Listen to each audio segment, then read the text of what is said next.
I feel like landscape is reflected in the people that inhabit it. Anytime I'm put on assignment to tell a story, I start to look for those similarities or those reflections of the place in the people and the people in the place. This is an ancient landscape. All of those things are connected by the textures that are represented in the faces of the people, in the textures of the horses, the dust that erupts to the bookshelf cliffs, and the way that the light scrapes across them at the end of the day. All of that is texture.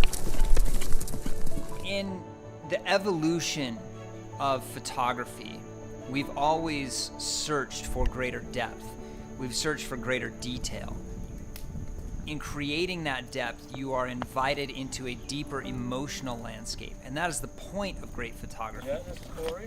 The file is so complete that you get those subtle textures, everything from the small shadows that pebbles create, to the cracks in the mud, to the huge hundreds of feet of undulation that wrap around the landscape in the background.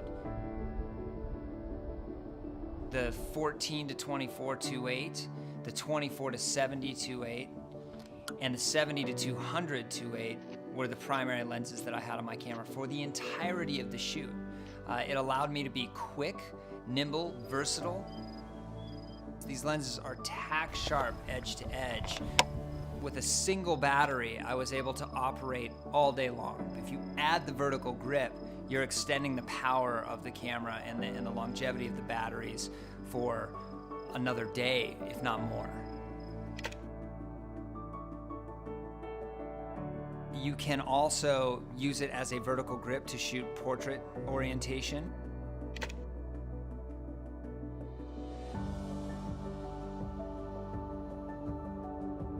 In general, shooting backlit is incredibly hard on glass. The performance of the Z system was spectacular, largely because of the flawless nature of the Nikon glass. Specifically for this story, backlighting subjects, the cowboys, the family, works incredibly well because it shows the dust and the grit that this landscape is known for.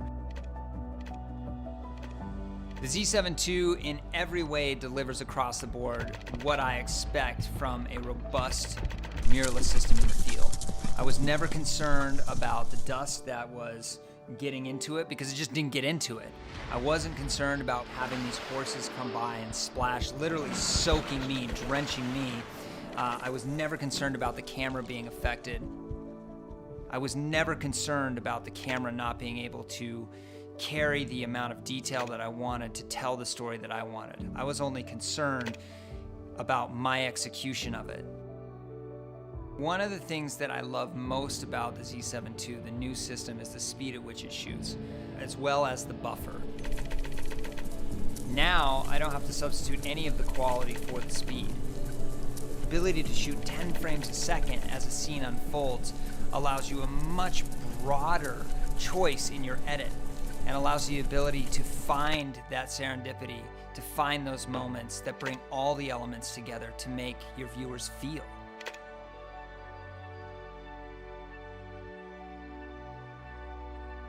I think what the Z7 II system allows me to do is move closer towards capturing what I feel versus just what I see.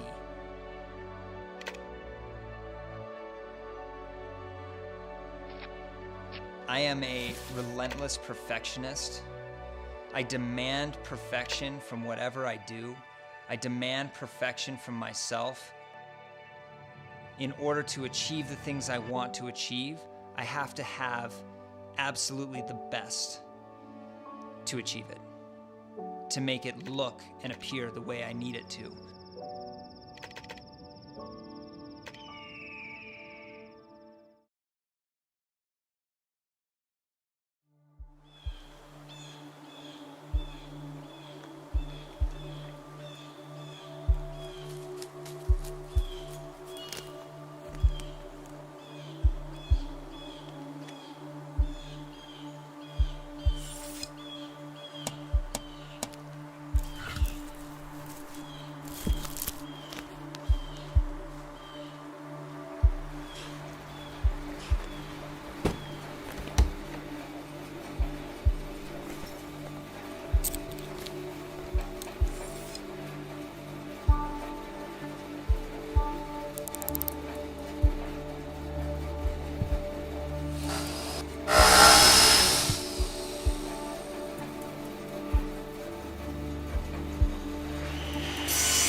Every creative has it. Potential. Do you know what it is? It's that blank canvas inside of you. It's every creative possibility in your future. It's where your story begins. It's not always easy to find, but you will find it if you dig deep.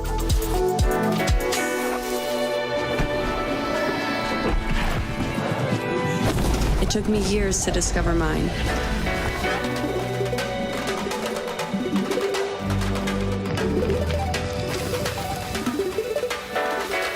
It took less than a second to recognize it. Feel it and grab it. And hold it tight.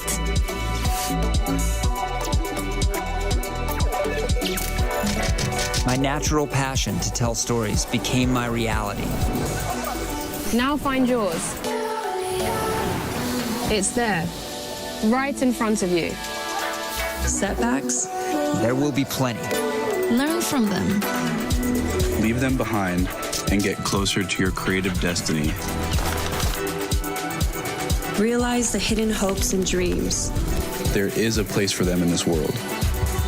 So share them with all of us. Don't leave your canvas blank.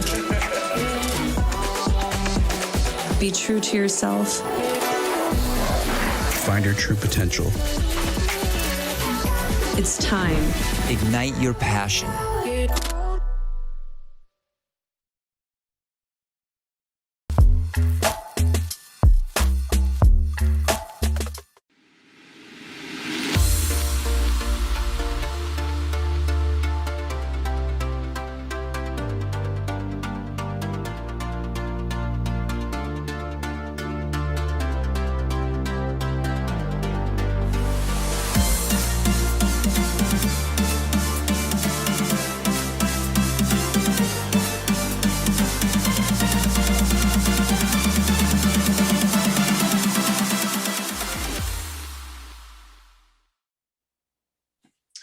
Good evening, everyone. Welcome. So we have both myself, Chris Ogonek.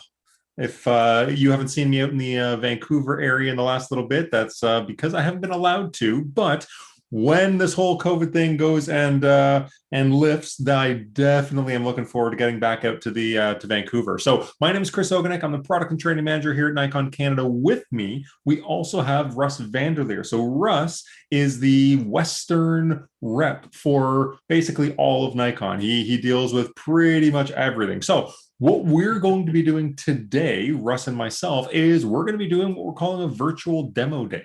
Now, this virtual demo day, we'll probably be going through a couple little quick demonstrations. I'll have my camera hooked up through HDMI. But to be honest with you, the night is yours. Anything you guys want to know about, that's what we want to hear from. That's why we're here. That's why we're doing this, because obviously we can't be doing in-person events anymore. So we really want to take the time to make sure that if there are gear questions, if there's very, very specific questions that you're thinking about, let's say a upcoming purchase that you're thinking of, and you're really trying to decide between one of a couple products, that's why we're here. You can ask any of those questions. So what you can do, you can throw any of your questions in the chat.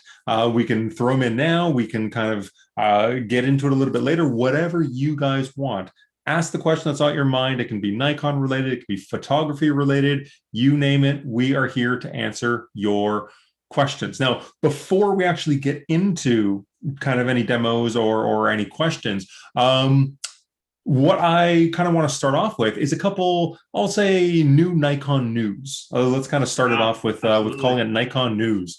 So we have a couple new things recently in the last couple weeks. The first being, if you are a Z owner, I would highly recommend, and I mean literally any Z, Z50, Z5, Z6, Z7, Z62, Z72, any of our Z bodies, if you have not updated your firmware in the last couple weeks, go and do that right now. We have literally brand new firmware for every single one of those cameras, and it ranges from some very small updates to the camera, small but nice updates, but on the newer cameras, that's Z5, Z62, the Z72, you're going to get much bigger improvements. Biggest improvements for all those cameras is autofocus. So specifically low light autofocus has been improved with the new cameras.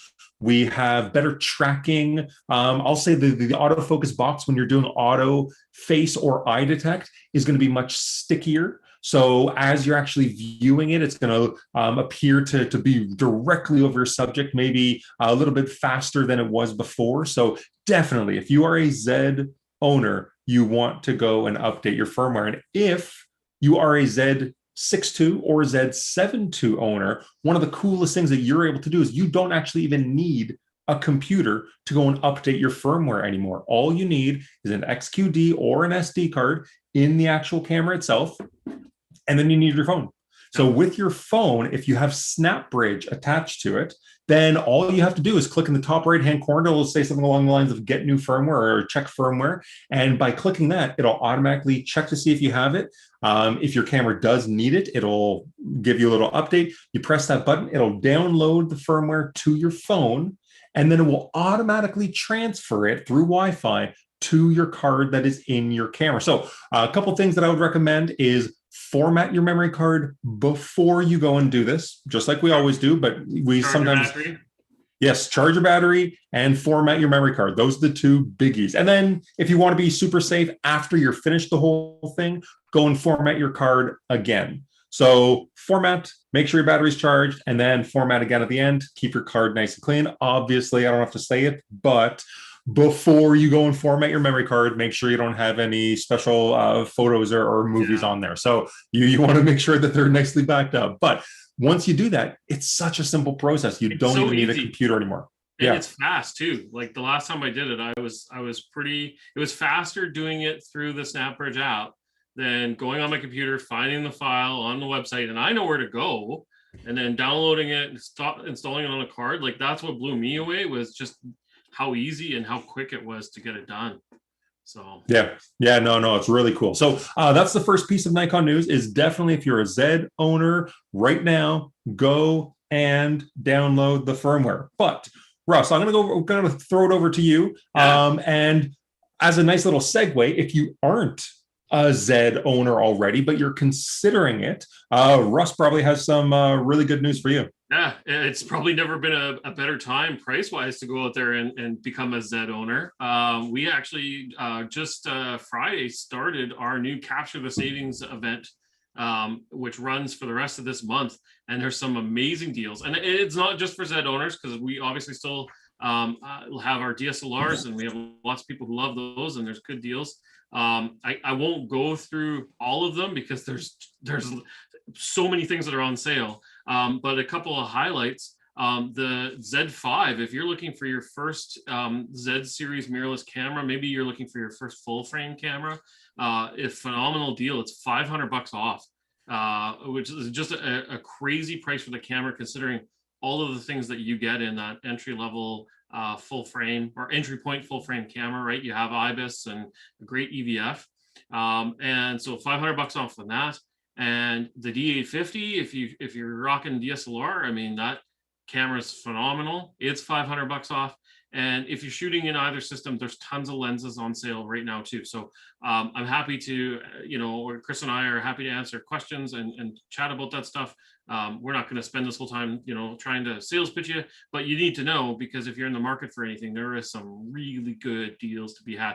Binoculars too. If you're a birder or something like that, there's some good sales on binos as well. So definitely something to keep an eye out. So we've grown some people in the audience here, which is fantastic. So if you're just joining us, I'm Russ Vanderleer. I'm the Western Senior Account Manager for Nikon. I have Chris Ogonek with us, who's our resident genius, knows everything. He's also the host of our Nikon TV. You've probably seen him there, and fantastic. And you can see these segments online if you've missed them too. They're great. We had an awesome one just yesterday on star trailing and painting with light. So there's some good stuff there.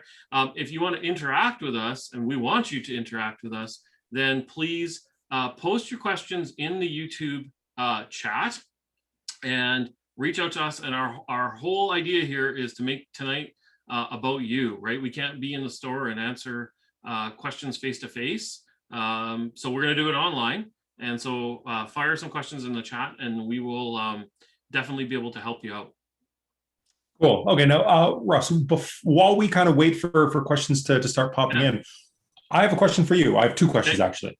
All right. Because you had mentioned that in the sale, we have not only Z products, but also DSLR products as well. Kind of doesn't really matter what a user prefers in terms of the type of technology. We have a little bit of something for everything. So can you give me one lens, both on the DSLR side and on the Z side, that is your favorite? So let's start DSLR. What is your favorite DSLR f-mount lens?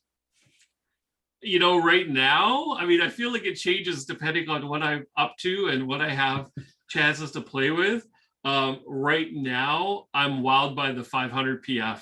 I don't normally have one of those with me, but I do have one right now somewhere. I have mine before. I got mine out before you did. Yeah. You was going to answer that question? And I mean, I love it. We're getting into spring, and there's a lot more birds around again as they're migrating north. I had geese in my backyard this morning, actually, and so it's just fantastic, right? Because there's just such a lightweight lens. It's so small, and so it keeps you really agile, right? You can get out and you can get walking around. You can get off the trail and get into the trees and stuff like that, and maybe get to some of those opportunities to get closer to your subject, obviously respectfully, but you're nimble compared to something like a 600 f4 or something like that, right? Like which comes with its own suitcase. If anybody hasn't seen it, you literally get a suitcase. Yeah, and you don't need a big, huge tripod, and you're not getting caught on trees and branches and stuff. It's something that's easy to handhold and sort of just easily use, right? And obviously 500 mil is a ton of reach, and you can use it easily with a teleconverter too. So for DSLR, that's probably the one that I'm enjoying the most right now. And it might even just be because I don't normally have one, and so it's just kind of novel to me. For the type of photography I usually like to do, which is, as you know, a lot of landscape, and lately a lot of nighttime imagery in the Z system, hands down, I love that 14 to 30 f4. Like I love that lens. I used to hate shooting ultra wide. I would never find compositions that I liked at 14. I would take the 14 to 24 2.8 out, and I mean, great lens. I don't know what changed with the mirrorless, but now I find I'm using that a ton. I'm doing more nighttime, aurora and some star trailing and star points, but even just like my regular daytime landscape, it's easy to filter, and if I need a grad or an ND or a polarizer or some combination of, it's really easy to work with that, and it's small and light. It's just easy to pack around. So that's been my go-to. Yeah. It's always in my so bag. small and light, it falls over nice and easy too. Yeah. We've got some questions coming in. So let's start with the second one. I'm going to start with the second one first. So Studio Blues. Yeah. So Studio Blues. Yeah. Cause Hey Dunk, I figured he was coming in with a two-parter. So Studio Blues. Hi guys, I just want to ask, what's a good starter kit for vlogging? What should I keep in mind when purchasing gear? Okay, so for vlogging, it really depends on your entire setup. So it depends on how you're going to be doing it. If you're going to be on the move, constantly kind of walking around, needing to be able to see what it is you're actually recording and like see yourself while you're actually, let's say, walking around, then I would say if you want to be very small and light, then I would say something more along the lines of maybe a Z50. Because the screen can flip down. We actually do have a bundle that comes all together that gives you a little adapter so you can go and basically hold the tripod or hold the camera out at arm's length while still being able to flip the screen down. So for me, it's going to be, and Russell, I'll kind of throw it over to you in a second, but for me, it's going to be, you have two different options. You have a ton of options, but I'll give you two main ones. One being if you're small and agile and you're going to be on the go a lot, then I would say something like a Z50, which has really good face detection. You don't have to worry about if the camera's always going to be focusing. If the camera's pointed at you, you have AFF turned on, it's going to do a great job. But if you want to see yourself, you flip your screen down, you're good to go.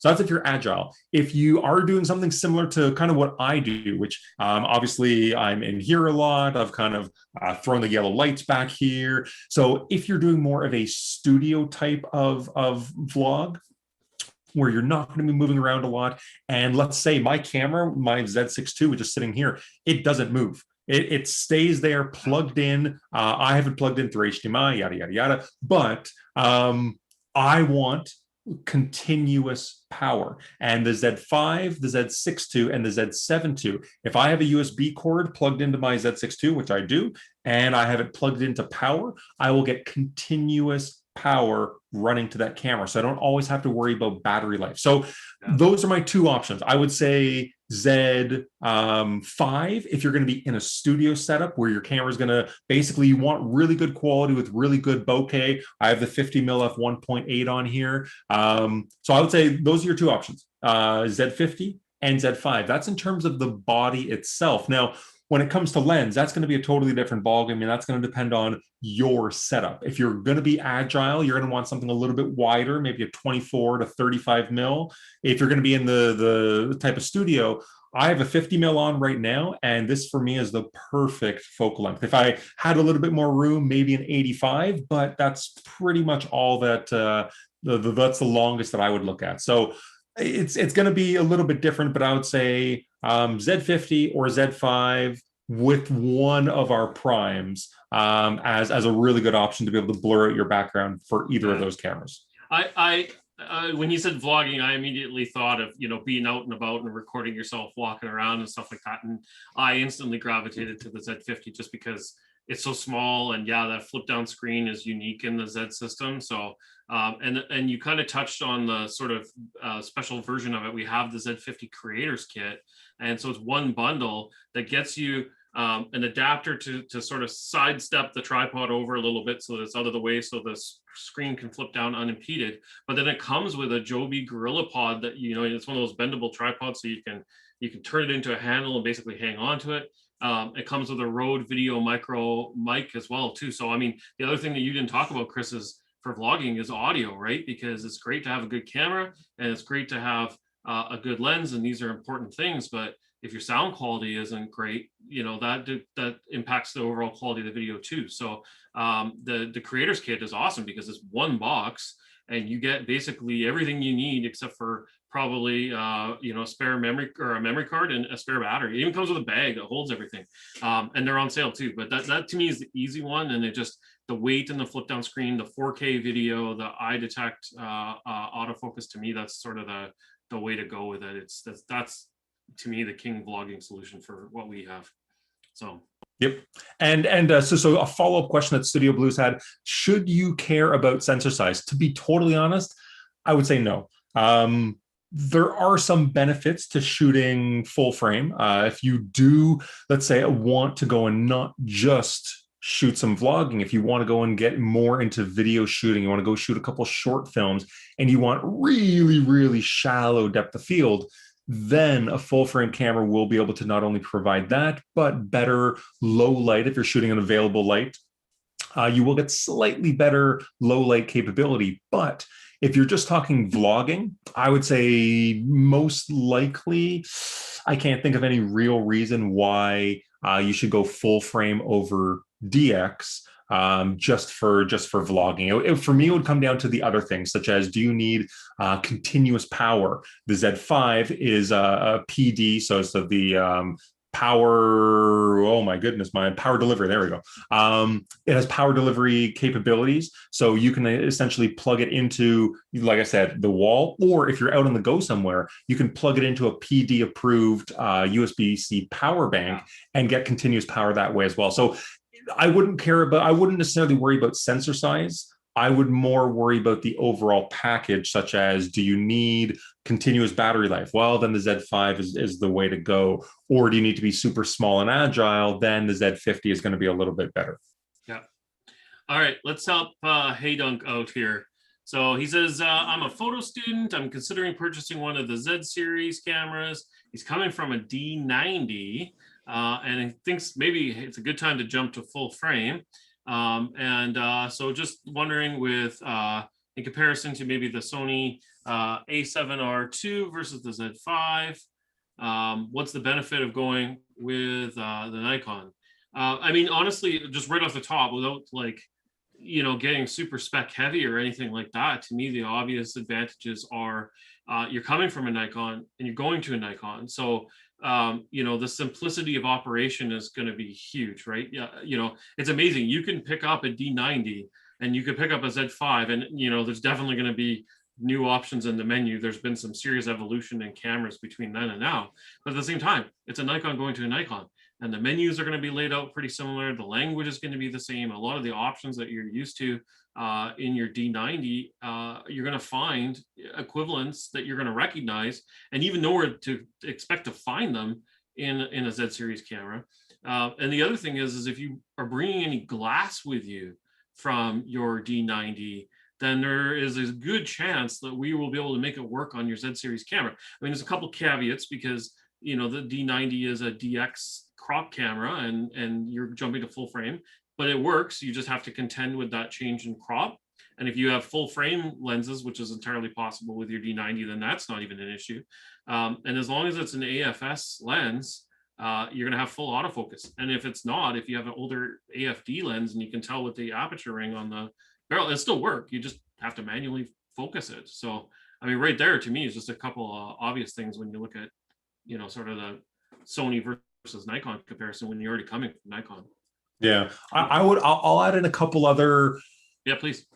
Because we generally, whenever we do comparisons with other brands, because we do get asked that a lot. One of the things we always try and do is just be respectful. So I'm not going to go and obviously talk bad about the product.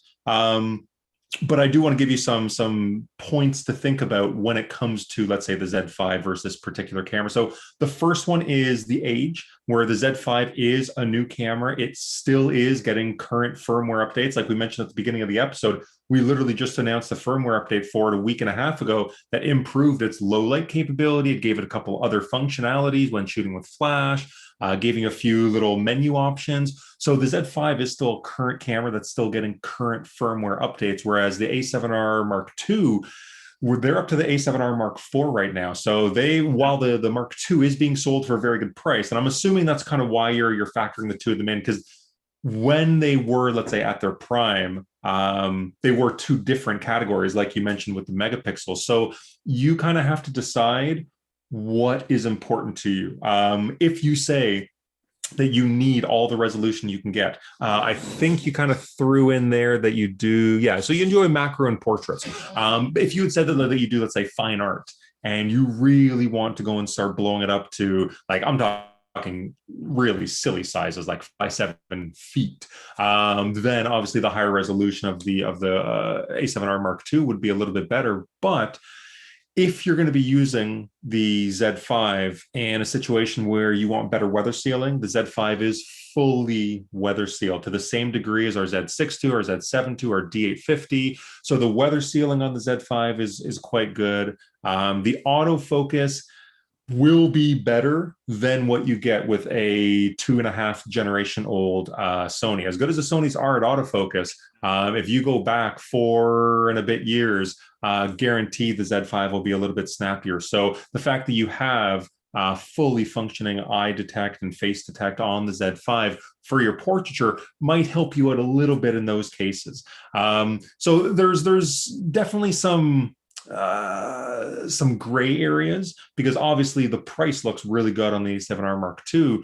Just when you go and compare on paper the specs of what megapixels you'll get versus, let's say, what other high megapixel cameras on the market are going for. But you do have to kind of think about a few other things, such as the camera won't be getting any more firmware updates. The autofocus system, as good as it is, it's not getting tweaked any further like the Z5 is, and it is a 2-generation old camera, so it's not going to be as fast as a current generation Z5. So there's definitely a few little things to worry about. I would say, depending on what you shoot with the macro and the portraiture, you're probably going to be better off with the portraiture with the eye detect on the Z5, and with the macro if you are shooting outside in different conditions, especially if it is raining out in Vancouver, which it does tend to do. Having a fully weather sealed Z5 is a nice thing to do. So there are other things we could go through, but I'll kind of leave it at that, where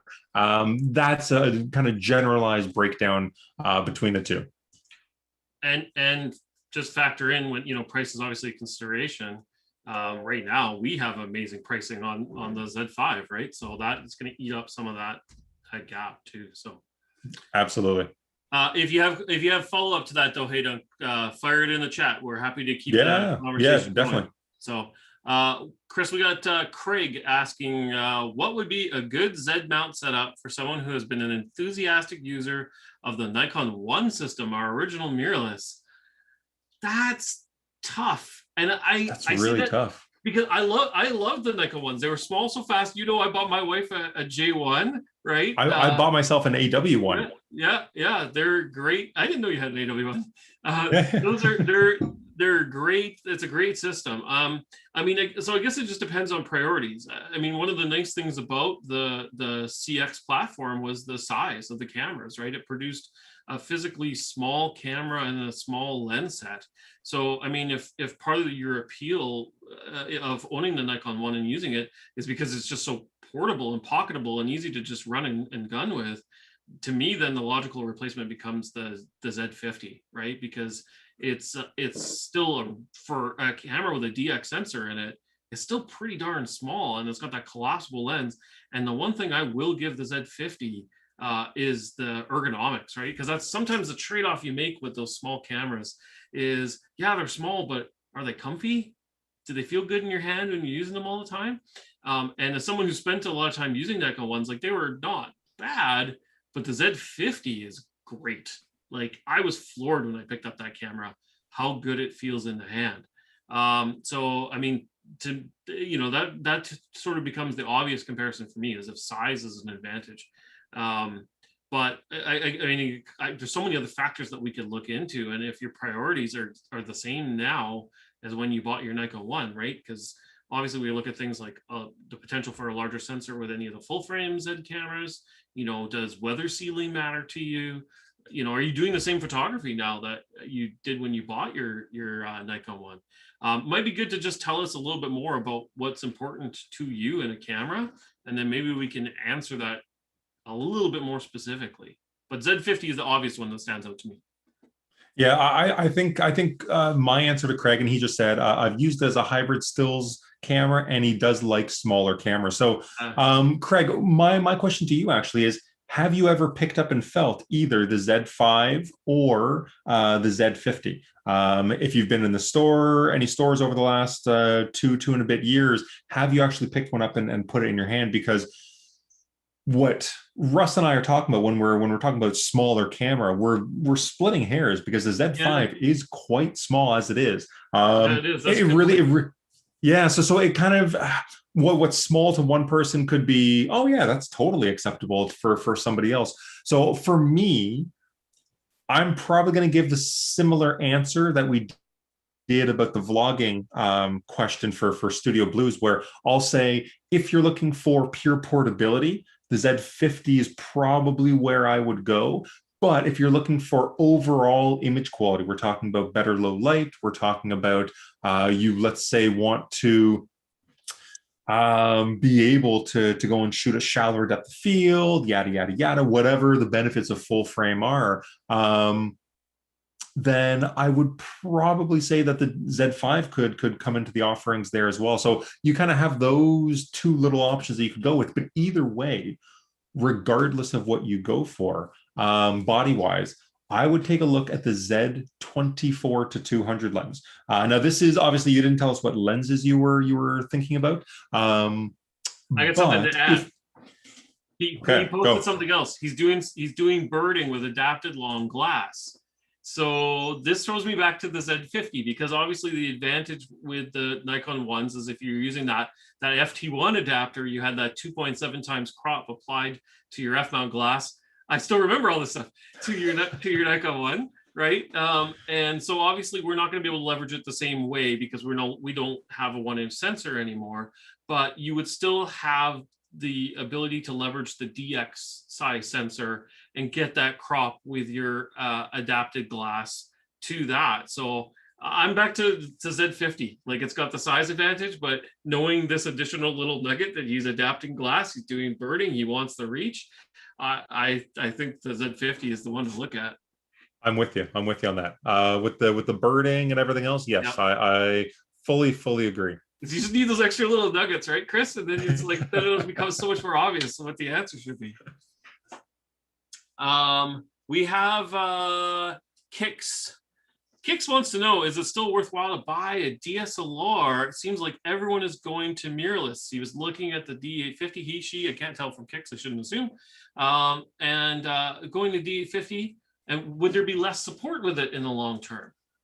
Okay, so let me take a stab at this one by saying that regardless of where everyone else is going, if the D850 fits all of your needs, if it checks every single box and the equivalent Z7, Z7 II doesn't, then I would say go with the D850.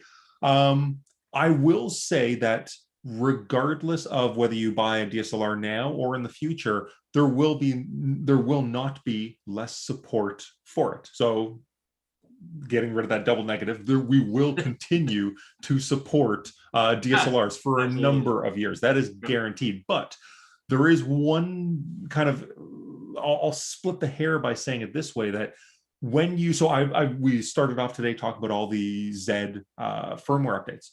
Well, we didn't say all the DSLR, D850, D6 updates. Well, that's kind of the catch, where DSLRs, regardless of whether you buy it now, whether you have a 10-year-old one, whether you buy one in 5 years, they're going to be less updatable. And the reason for that is because software and the algorithms are so crucial in the mirrorless side of things when it comes to, let's say, autofocus algorithms. We're able to heavily, completely, essentially overhaul the autofocus system of a mirrorless camera, because it's all algorithms. It's all just code that we can go and update. So we have the ability throughout the lifetime of a camera, of a mirrorless camera, to be able to easily update that firmware. But with a DSLR, there's a dedicated autofocus module that once it leaves that factory, there's very little that we can actually do to upgrade it. We can do minor adjustments. If there's something wrong with it, then we can usually fix it. But when it comes to DSLRs getting support, we will absolutely support it. But what type of support are you asking about? Are you asking about support from Nikon to fix it? Absolutely, do not worry. But are you talking about support where there's going to be major firmware updates every 6-8 months, like there have been with our Z mirrorless stuff? So there's different levels of support, I would say, and some of that just comes down to the actual technology itself. Now, I will just that very long-winded answer. I will kind of say that the D850 is, in my opinion, and I'm slightly biased working for Nikon, the DSLR ever made. Hands down. Like, Yep. literally, I do not care what type of photographer you are. I can close my eyes and ears. You can ask me what camera you should buy.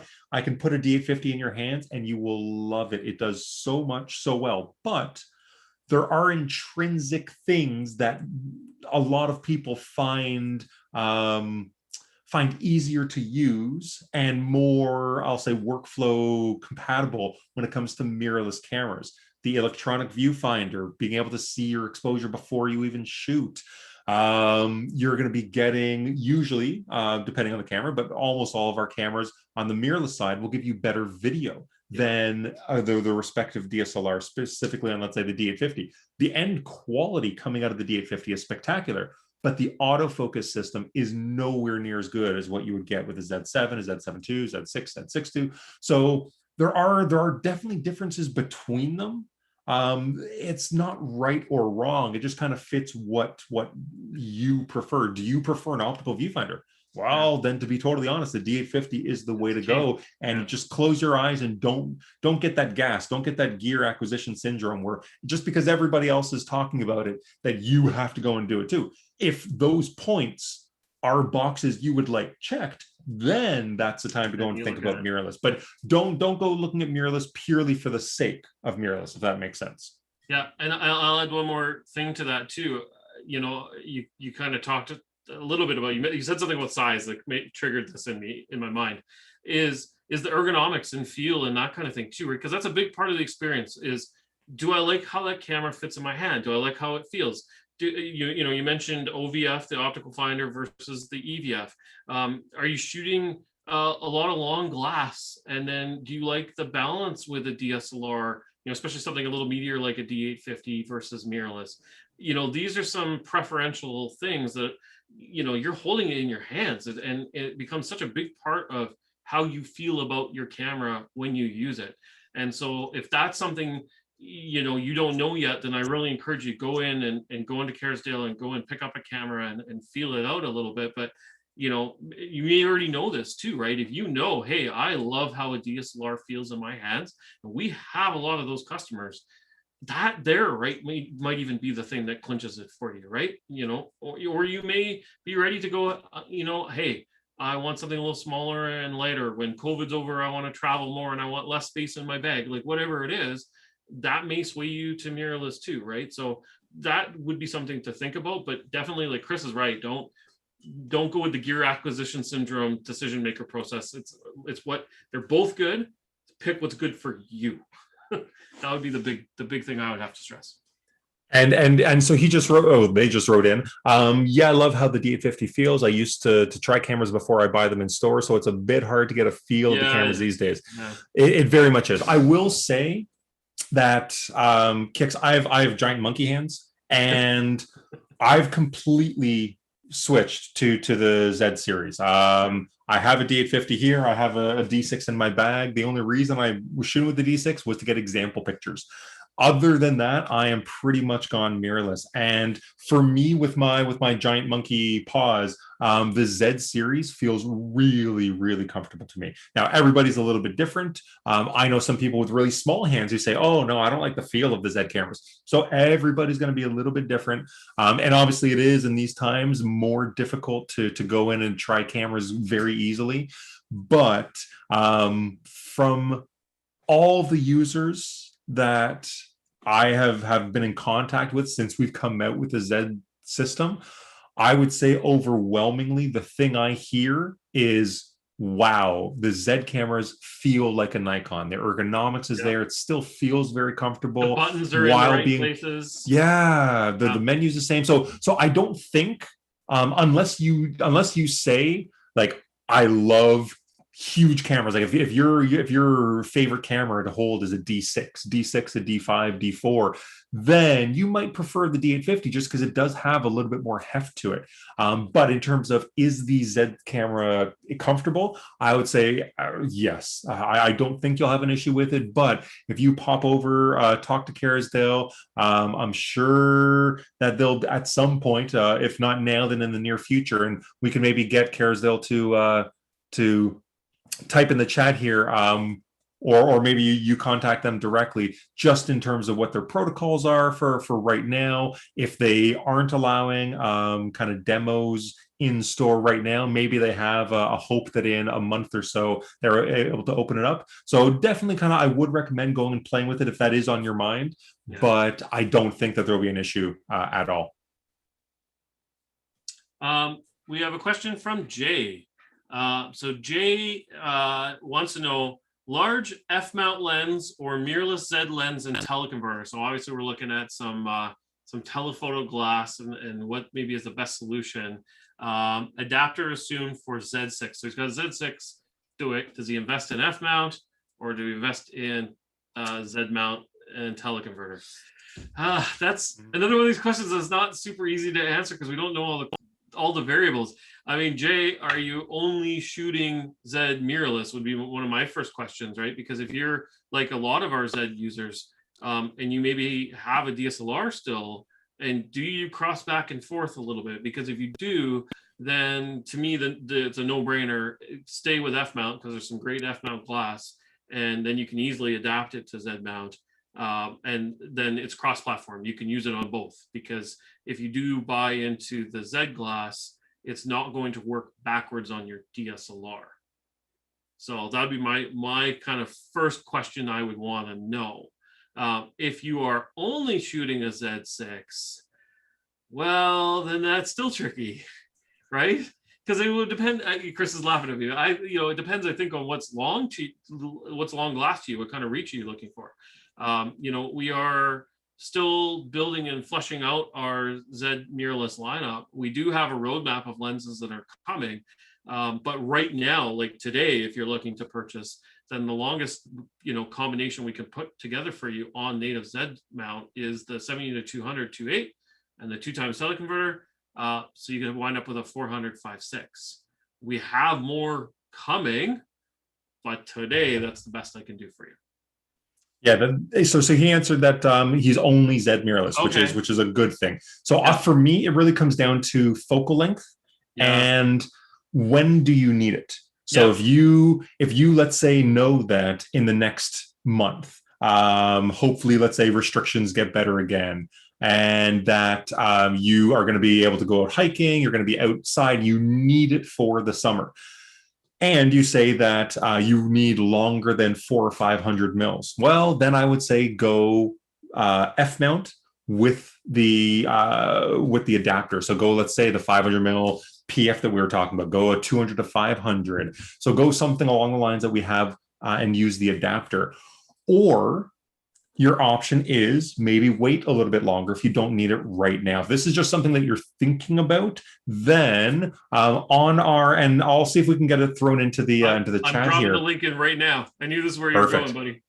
So we have a roadmap, which Nikon doesn't usually do roadmaps and talk about what's coming in the future, but we do have an entire roadmap that Russ is throwing into the chat that will go in. If you scroll down to the page that I'm assuming he put in there, you'll see all of the roadmap. Now, we don't say the price, we don't say the aperture, we don't say exactly when it's going to come out. So I believe the 200 to 600, and we also have a 100 to 400 on there as well. I believe those are slated for 2021. I haven't heard any updates recently about that, but if you're able to wait 5, 6, 7, 8 months, this is just a future purchase type thing, and those focal lengths fit with you a little bit better, and you want something dedicated for the Z mount, then I would maybe say wait. So it's focal length and time frame. Do you need it right now? Go F-mount. If you can wait a little bit, then I would maybe say stick around and see if we hopefully will come up with one of those two lenses if they fit what it is you're looking for. Yeah, and I mean, not to knock anything that we've already put out on F-mount, but I mean, I'm excited about these upcoming Z series lenses just because I know the things that we've done already. Like I love our Z series cameras. But what I love most is the Z series lenses I can use on those cameras, right? And I get so excited about the optics and some of the features that we're able to incorporate now in the Z mount glass that we can't do because of some of the limitations of F mount in terms of like the electronics and things like that. And so we don't know all the things that are going to come with these lenses. Like you mentioned, we don't know the price and delivery date and aperture, but we also don't know like what other cool little things we're going to be able to put in there. But we've done some neat stuff like adding function buttons and adding electronic displays and things that we do to a certain extent in F-mount with function buttons, but there's just been more in Z. And so I'm really curious to see what other little nuggets are going to come our way with this glass when it comes out that we may not see to quite the same extent in the F-mount. So yeah, if you can be patient, there could be some awesome stuff in the pipeline, but we can't promise it because we don't know. So, but we're just as excited as you are to see it. So. All right, so we're going back to Hey Dunk.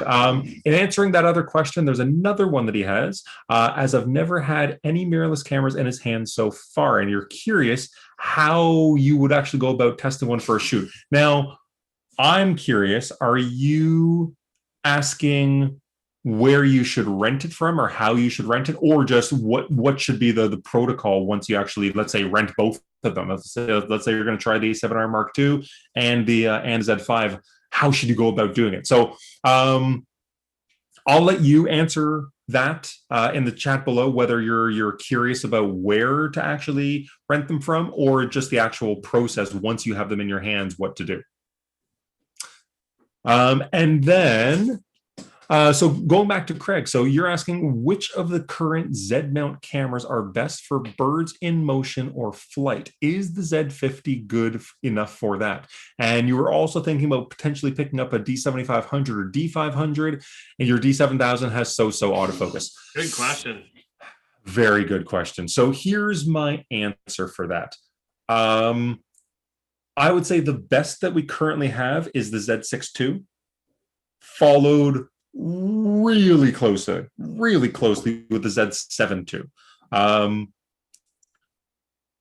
But see, this is tough. If I was only doing birding, literally only doing birding, and I wanted the camera that was going to give me the best reach and give me probably some of the best autofocus on the market, I would probably be looking at a D500. Yeah. For sure.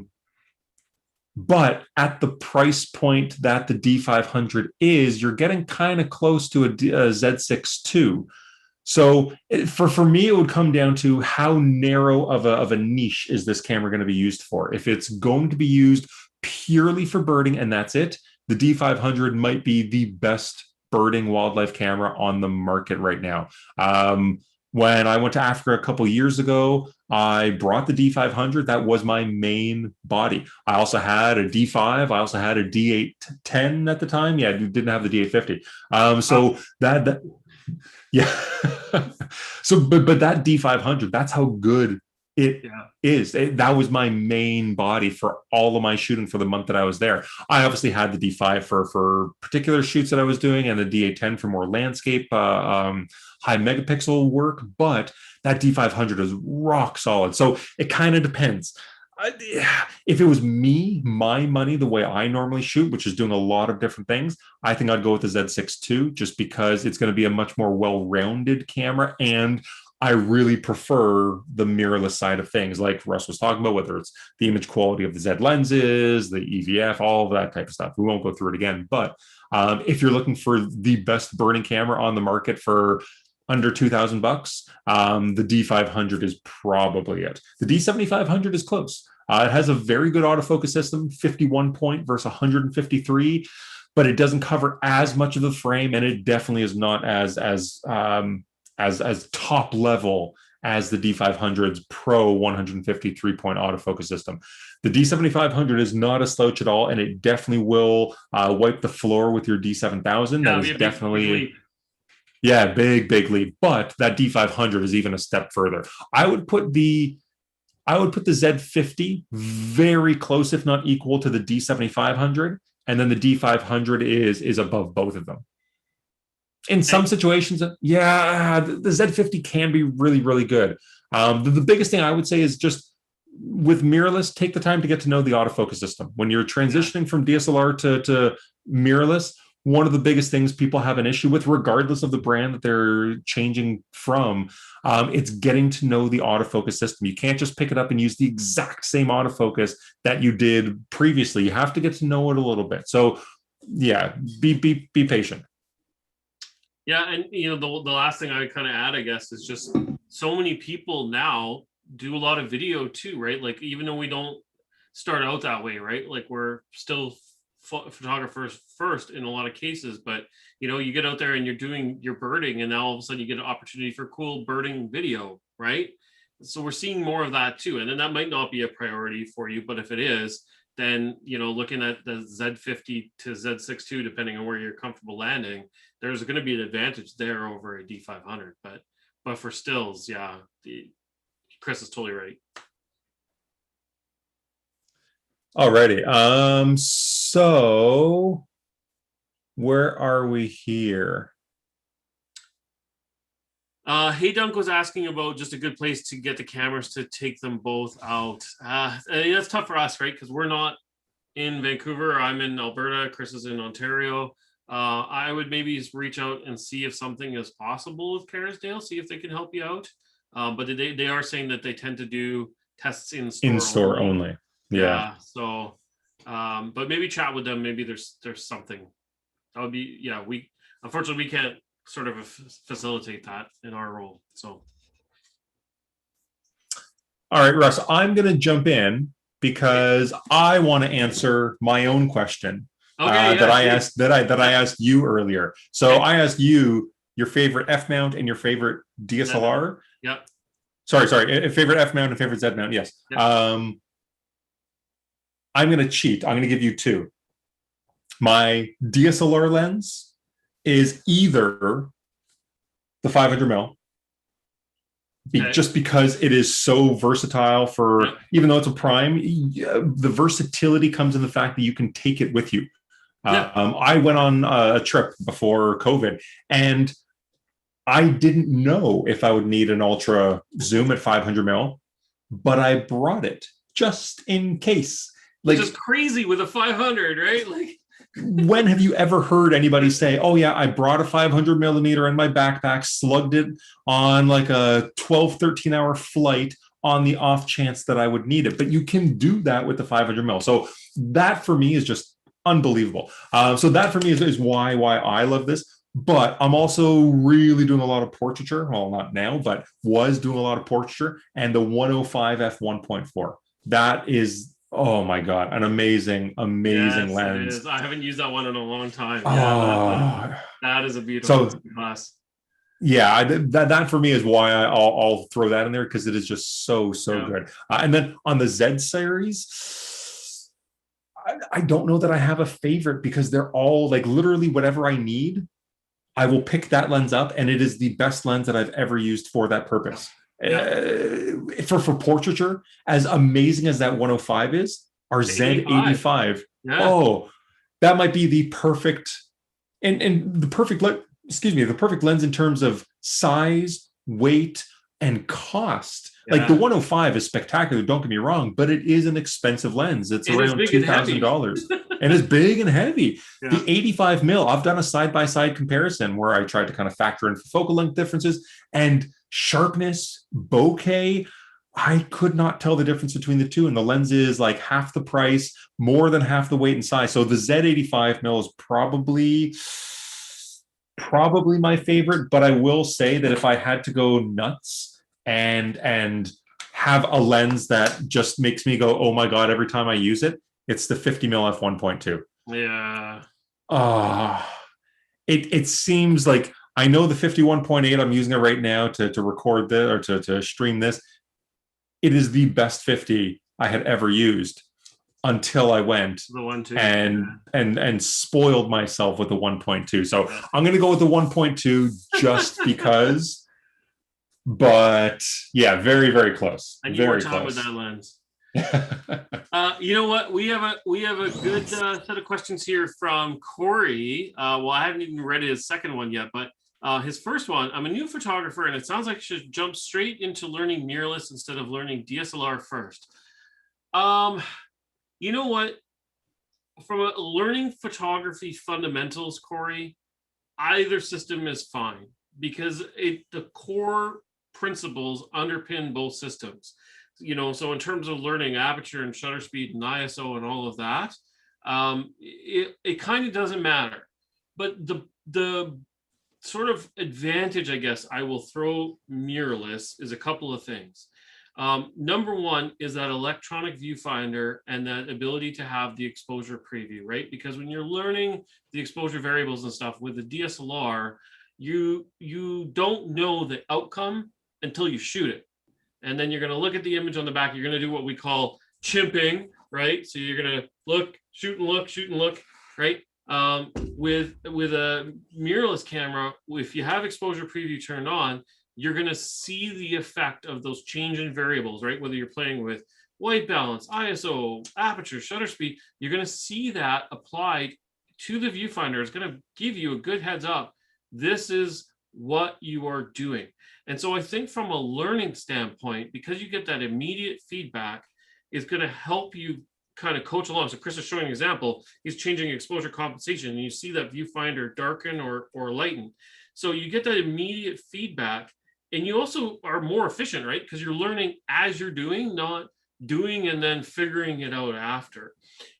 So I would say that's sort of point number one to the mirrorless system. Point two is photography so much now. I kind of mentioned this is video too, right? There's a lot of that goes hand in hand. And so mirrorless does sort of integrate those two things that marries them together better. You can do video with DSLRs, and something like our D780 does fantastic video, but it is still more seamless with the mirrorless camera. So if you're going to kind of bounce back and forth and you're doing more multimedia, as so many of us seem to be doing, you're going to have an inherent edge going with mirrorless. So I mean, I don't know, those two things to me kind of lean in that direction. And it is sort of, when you look at the general photography trends, the market is going that way too. So if you're just getting in ground floor, that's sort of future proofing yourself, right? I don't want to knock DSLRs, but that's what I learned on, and I love them. But people starting out now typically are going mirrorless because that tends to be the direction everything is going for the most part, while we'll continue to support DSLRs. I don't know if you want to add something to that, Chris. And I haven't read his second question yet. I assumed it was awesome because this first one was awesome.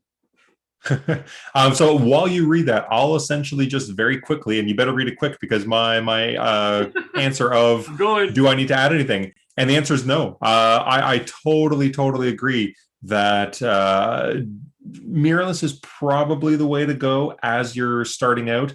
As you saw there, as I was dialing up and down the shutter speed and aperture combination, you can see right in the actual viewfinder. And then on top of that, not only can you go and see the exposure of what it is you're doing. So let's say right now, I'm going to also go and change the picture control. So if I want to go and see, and you want to be able to pre-visualize what the different picture controls from portrait to landscape to flat. And then we have all these dedicated creative picture controls as well. If let's say you're going to want to shoot black and white, let me kind of get down to the, you can actually see it.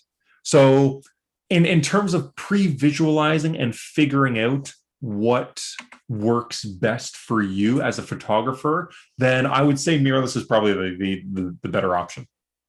So his second question then is just about buying glass and whether he should rent out Z or F mount lenses that are available until he sort of sees what comes out later this year.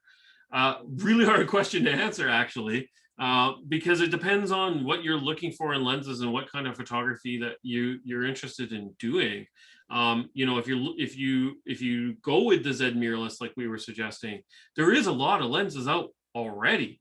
And so, for a lot of your photography fundamentals, like if I wanted to do portraiture or event photography, if once that's safe again, or street or something like that, there's a lot of great glass out there to do those things right now. You don't have to wait. Where we're still fleshing out the system largely is the long glass. So if you're into birding and wildlife, that's a little bit trickier. or maybe some macro, those things we're still adapting f-mount glass, and there'll be a few other things that we sort of maybe plug in here or there. But I mean, like I love to do a lot of landscape, and I don't feel shortchanged at all right now. I have a 20 mil 1.8, I have a 14 to 24 2.8 I can get, 24 to 70s, two of them, a 24 1.8. There's 14 to 30, a 14 to 24. I forgot my favorite lens. And even for me with landscape, sometimes I like to shoot with a little bit longer because I want some compression or something. So I might even shoot with the 70-200 2.8. So depending on the type of photography, you may not need to wait. There's a lot to choose from right now, but certain niche areas, not niche, but specific areas like wildlife birding, then this could be an interesting year for us in terms of what is yet to come. And you may, if you're not in a rush, you may want to hold off and see what we can offer up still. Mm-hmm. Now, Russ, Corey actually had part one of the second question. He said he's trying to figure out what the best Z series camera that he should get overall for the price, and kind of overall feature set for shooting landscape, street photography, macro, and maybe portraiture. So kind of a little bit of everything. A little bit of everything. Well, I don't know. That's tough because in a lot of cases it's going to come down to I guess maybe budget. To me, the best all-around camera is Z6 II. I love that camera. Right? It's just it's so versatile in low light.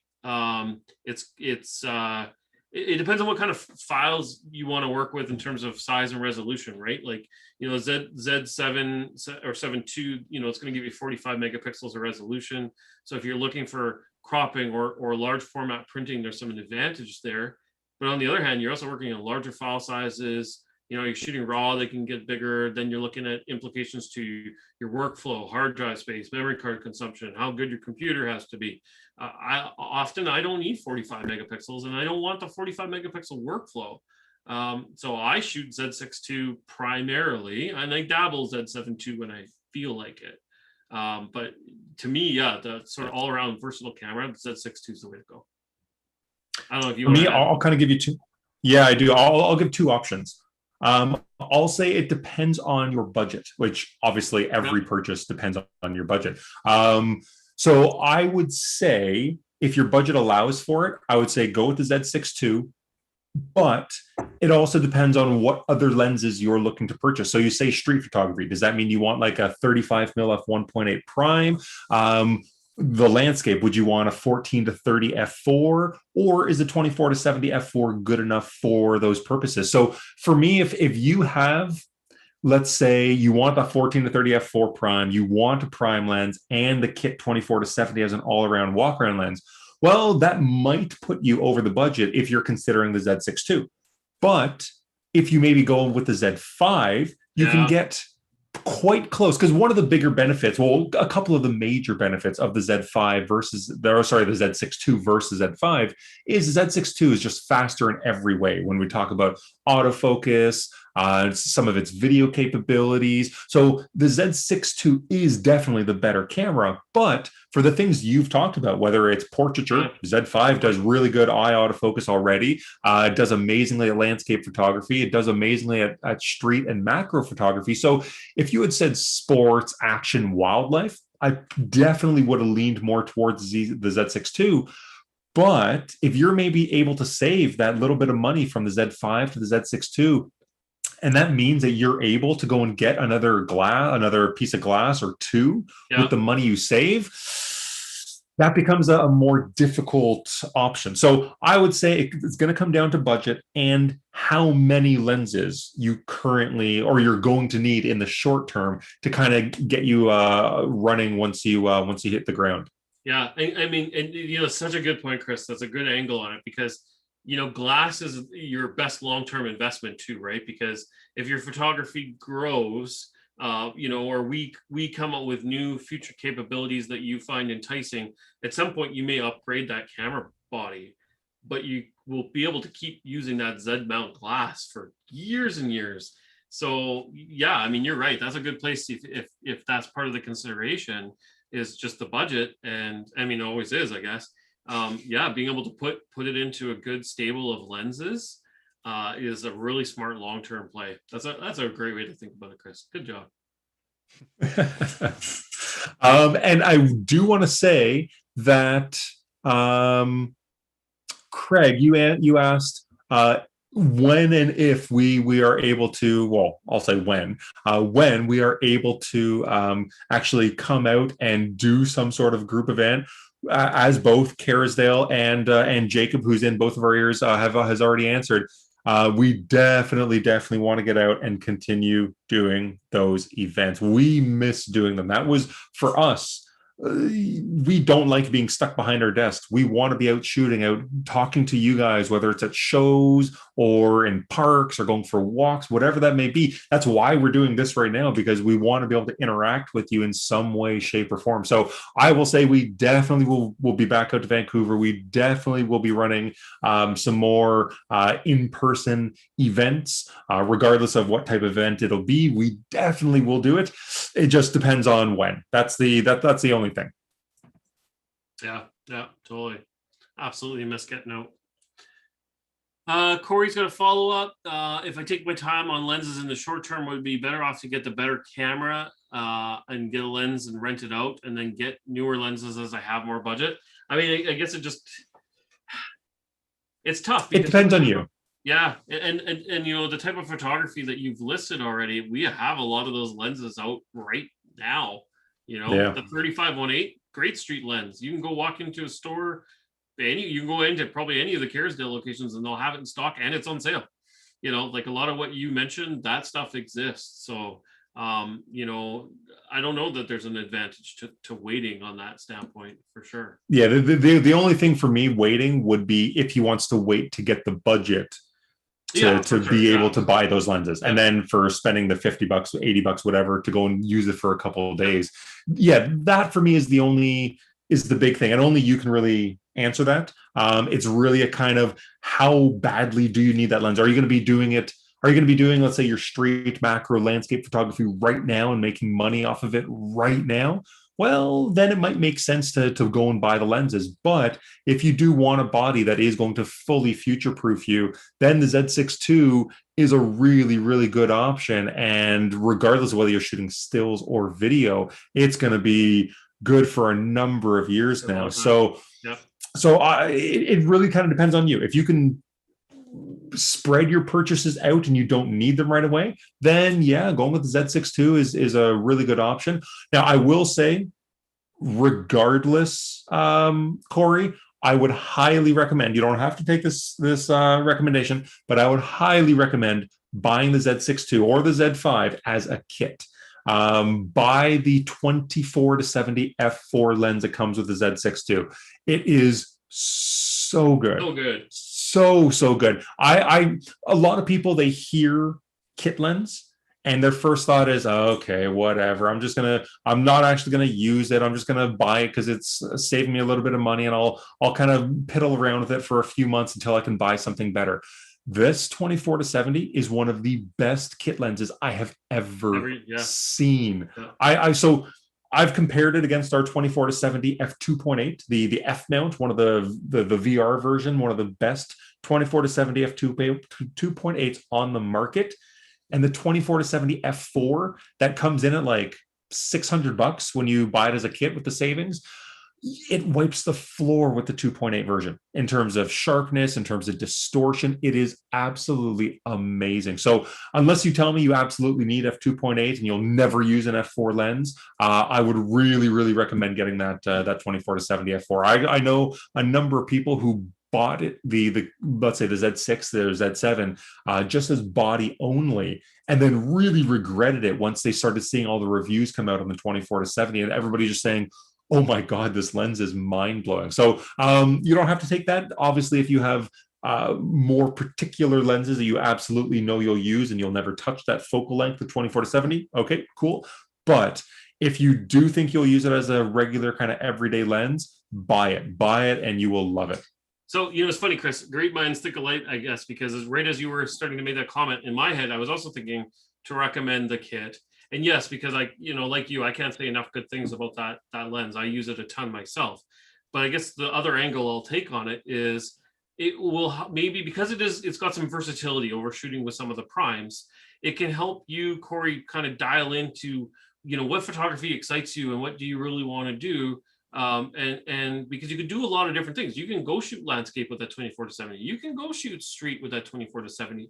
And you can maybe start to see like where it's most important for you to focus and where you want to, decide to prioritize your gear acquisition, right? So, if you find, hey, with the 24-70, you're loving street photography and you're doing a lot with it, then that might determine, hey, I gotta get invested in that 35-1/8, right? Or if you're like me and you love the 24-70 and to shoot it a ton, but you're doing a lot of landscape, you might start to go, hey, I love this lens, but there's times I want to go wider.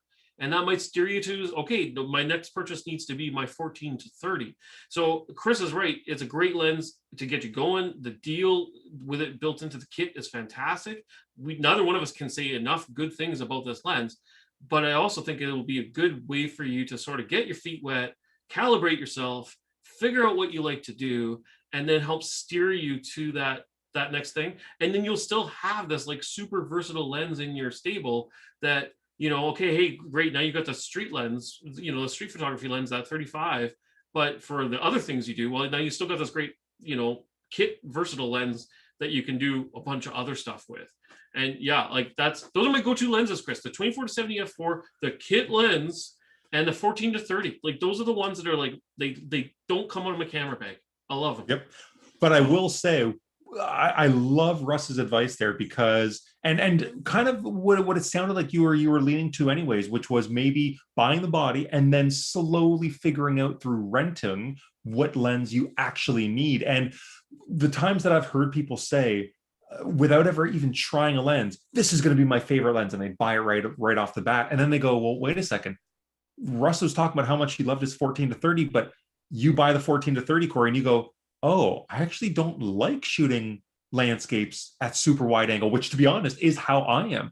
I almost never shoot super wide angle landscapes. I'm always on like 40 mil and higher. Like I'm usually at like 80 to 120 mil for my landscapes, which sounds weird, but I like that compression. I like the look of it. Yep. And I do in the right moment. Yeah. No. Don't get me wrong. But it just certain people have a way, like my brain doesn't like wide angles. I can't compose things properly. It's just, I don't know what it is. I just, so moving things a little bit slower might actually be a good thing, because you might say, oh, wait, I'm finding that I'm always cranking to go wider than 24. Well, then that 14-30 might really be down your alley. Or you might find for your landscapes that you're always at, let's say 35, 50 mil. And you go, well, wait a second, I don't need that. And you start looking for other lenses. So I think it actually is a good thing to go a little bit slow if you don't know exactly the focal length that you want. And these things evolve, because I was like you. Like I said this off the hop when we were talking about favorite lenses. I used to hate shooting super wide. I would throw a lens on, I would compose, I would hate it. I would take the lens off and never even have hit the shutter button. And it wasn't a knock on the lens. It was just, I didn't like what I was setting up with it.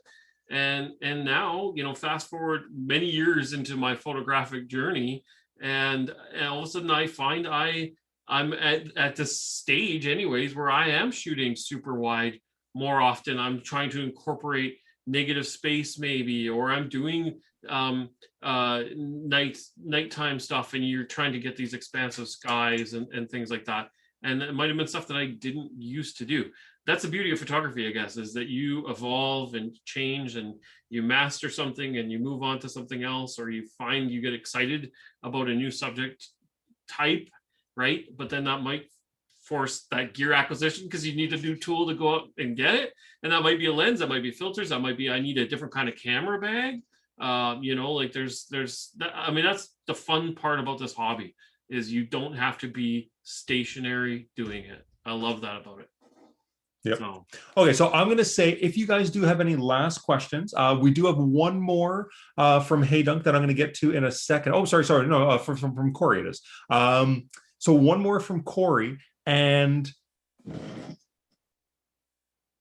I can't read. No, it is from Corey. Okay. No, it isn't. It was from Hey Dunk. Man alive. It's guys, I'm sorry. I'm from Toronto. It's 10:15 It is p.m. 10 o'clock for you. Yeah. I need to get Okay, so throw your questions down if you guys do have any last ones, because we will slowly wrap up here. But what could be one of the last questions is from Hey Dunk. And what you're asking is, what's your opinion on the kit lens that comes with the Z5? The exact name is a 24 to 50 millimeter. It is a variable aperture lens. And I will say that if you are looking for something very small and very compact, oh my God, this is the lens that you want. It's a great lens. Yeah. It is spectacular. And in terms of image quality, is it as good as the 24 to 70 f4?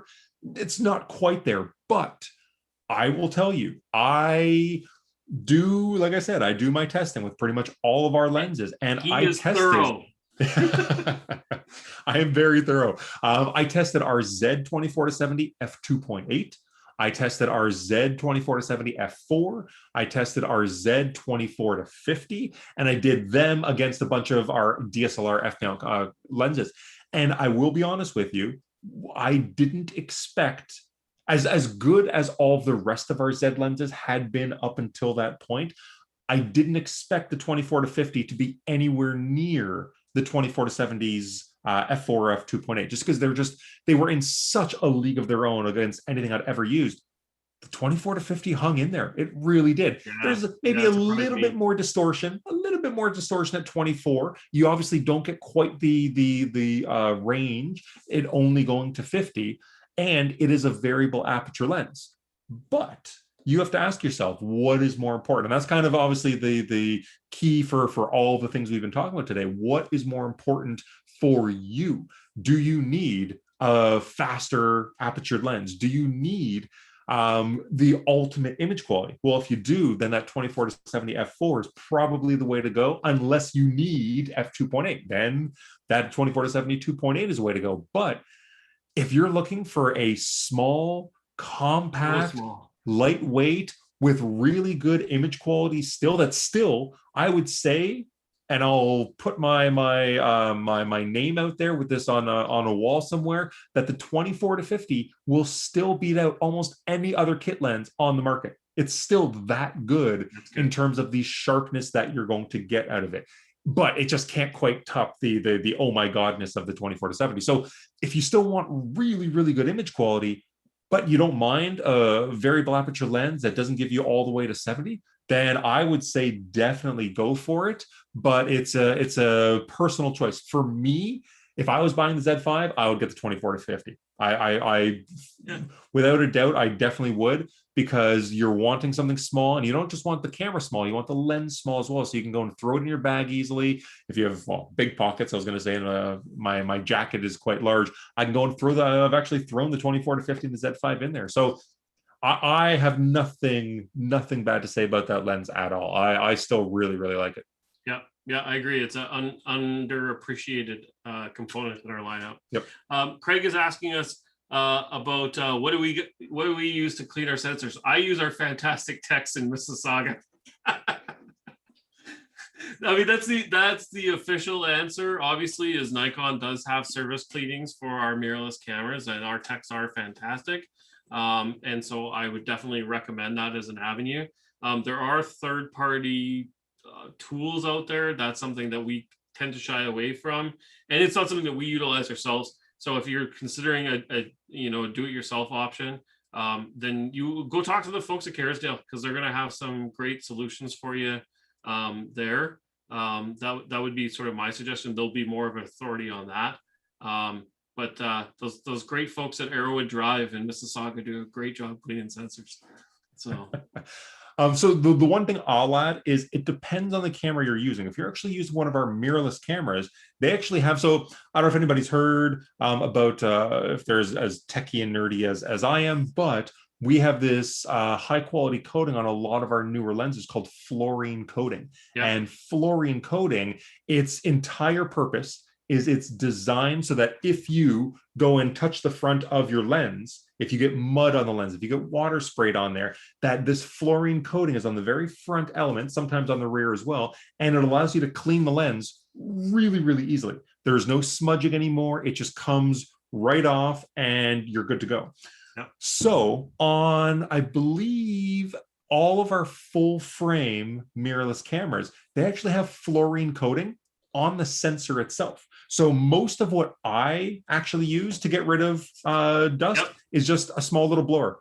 So obviously hold the camera upside down, blow, blow, blow, blow, blow. And I personally have had there's been a couple times where like I work a lot of shows. So we're out there and our cameras might be exposed for not just like a few seconds. We're talking a few minutes. We're talking, it might be outside where people are kind of literally wandering around with their camera pointed. It's like, no, that's my camera. But in those cases, yes, I might need something a little bit more extreme, like having our text do it. But for most of the dust that I get, we've lost Chris. Well, he's right though. For most with a little blower, I totally agree. Here he is. No, I think we lost him again. Oh, am I here? Yeah. Did I cut out for a second? Yeah, you did. Okay. Sorry about that. Basically, use a blower for very small stuff for everyday usage. You're just going to have the ability to get rid of it with a blower. But if you do somehow manage to get a fingerprint or gook on the sensor, then I would talk to Kerrisdale or send it into to Artex. Yeah, and blower's great. Obviously I use one too. So yeah. Alrighty, guys, it's 7:15. This was 7:17 technically. This was a really, really good event. I think we're finished with all of the questions, and I love all the comments from Corey and Hey Dunk and Jeff. You're totally right. That was a great comment too, really good advantage of mirrorless is the fact that you can go and shoot completely electronically. Now, I will say, as a small little note to that, you do have to be careful in certain situations when you go and shoot full electronic shutter. If you're under LED lighting, you may get some banding. That's just expected. And also, depending on the motion, how fast your subject's moving, you might see a little bit of weird kind of jello effect. But for all the situations that Jeff kind of said there, for street photography, wildlife, you will get amazing results by when you're not going and bugging those around you. So really, really good advice there from Jeff. And even doing things like time lapse and stuff too, right? You use your electronic shutter, and then you're not putting mechanical wear and tear on your camera. So that's another advantage there too, for sure. Definitely. Alrighty, so guys, I think we'll be wrapping up right about now. Thanks for all of your really, really good questions. Russ and I really do enjoy doing this type of thing. It's something that we love talking to people about. You can tell that we're very passionate about our gear, about actually shooting ourselves. So being able to kind of help you guys down the path. And that's one of the biggest things I hope you guys realize from tonight, that there's no single answer. There's no just be all do all camera, because everybody has a different budget. Everybody's looking for different things. Everybody wants different lenses, whether it's portraiture, wide angle, long lens, birding, it doesn't matter. There's an answer for everybody, but these type of events really help us go and kind of try and fine tune and figure out the right answer for each of you. So I hope you liked it from the comments, the great comments I'm seeing already. You guys do look like you really enjoy the event, so that was really good. Let Kerrisdale know, because we can go and do this again in the future. We obviously don't want to be doing it every week, because you guys would just get bored seeing Russ and I's face. But talk to Kerrisdale, let them know you like the event, and we can go and do this again sometime in the summer. Hopefully, when some of the restrictions have lifted, we're actually able to get out and shoot a little bit, so we are able to kind of get the blood pumping and kind of play around with the camera gear a little bit more. Yep. So Russ, is there anything you wanted to add and say? Yeah, real quick, just a big thanks to Kerrisdale for getting the word out and hosting us tonight. Just a reminder, if you are excited about anything, we do have that awesome Capture the Savings event on right now. A lot of the gear we talked about tonight is on sale. So, if you're getting close to making a purchase decision, go hit their website up or go see them in the store, because honestly, it's a great chance to to get this new cool thing we've talked about, but also save a few bucks doing it. So, but yeah, big thanks to Kerrisdale for sure. Support local. Go check them out. Oh, absolutely. They are great. I miss coming out there, guys. I haven't been out to see the people at Kerrisdale in far too long. Okay, well, all right. Thank you guys very much for coming out. Thanks for Kerrisdale. Thanks to Russ for joining me tonight. And with that, I guess we'll say everybody have a great night, and we'll see you at the next event. Yeah, for sure. Good night.